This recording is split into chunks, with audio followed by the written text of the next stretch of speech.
Hi friends, welcome back to our channel. ద్విచక్ర వాహన ప్రియులు ఎప్పటి నుంచో ఎదురు చూస్తున్న సమయం రానే వచ్చింది. BMW భారతదేశంలో ఎలక్ట్రిక్ ద్విచక్ర వాహనాల మార్కెట్లోకి ప్రవేశించింది.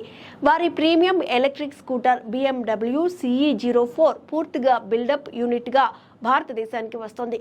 మరో మాటలో చెప్పాలంటే ఈ స్కూటర్ భారతదేశంలో తయారు కాలేదు, అసెంబుల్ కూడా కాలేదు.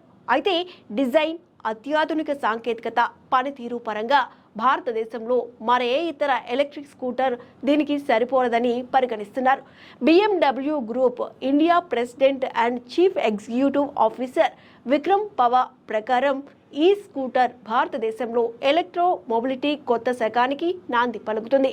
BMW ఈ ప్రీమియం ఎలక్ట్రిక్ స్కూటర్ ప్రధానంగా నగర రోడ్ల కోసం తయారు చేశారని ఆయన చెప్పారు. ఈ ఎలక్ట్రిక్ స్కూటర్ నుంచి ఎలాంటి శబ్దం రాదు, కానీ వేగంగా వెళ్తుంది. ఈ స్కూటర్ పట్టణ రహదారుల గుండా సాఫీగా పరిగెడుతుంది. ఈ స్కూటర్ డిజైన్ పూర్తిగా కొత్తది. ఈ స్కూటర్ను రోడ్డుపైకి తీసుకువెళ్తుంటే ప్రతి ఒక్కరూ కనీసం ఒక్కసారైనా చూడాల్సిందే అనే కోరిక పుడుతుంది. ఇందులో side loading helmet compartment, charging port ఉన్నాయి. ఈ ఆకర్షణీయమైన scooter liquid cooled permanent magnet electric motor ద్వారా శక్తిని పొందుతుంది.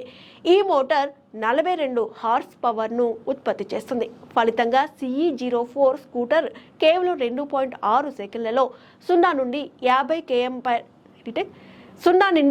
50 కిలోమీటర్లు వేగాన్ని అందుకునే సామర్థ్యంతో తయారు చేశారు. ఇది గరిష్ట వేగం గంటకు 120 కిలోమీటర్లు. ఇందులో లిథియం అయాన్ బ్యాటరీ ఉంది. ఒక్కసారి ఛార్జింగ్ పెడితే ఈ స్కూటర్ 130 కిలోమీటర్లు నడుస్తుంది. అంతేకాకుండా స్కూటర్ తయారీలో వివిధ అధునాతన సాంకేతికతలను ఉపయోగించింది కంపెనీ. ఇందులో 10.25 అంగుళాల కలర్ TFT డిస్ప్లే ఉంది. స్ప్లిట్ స్క్రీన్ బ్లూటూత్ కనెక్టివిటీ కూడా ఉంది. స్కూటర్ స్టార్ట్ చేయడానికి కీ అవసరం లేదు. అంతేకాకుండా reversing aid, automatic stability control వంటి ఫీచర్స్ ఉన్నాయి. స్కూటర్ను 3 రైడింగ్ మోడ్లలో ఎకో, రైన్, రోడ్ ఆపరేట్ చేయొచ్చు. నగరాన్ని దృష్టిలో ఉంచుకుని ఈ స్కూటర్ను రూపొందించారు. ఇప్పుడు ధర గురించి మాట్లాడితే ఈ స్కూటర్ చాలా ఖరీదైంది. BMW CE04 ఎక్స్ షోరూమ్ ధర 14,90,000.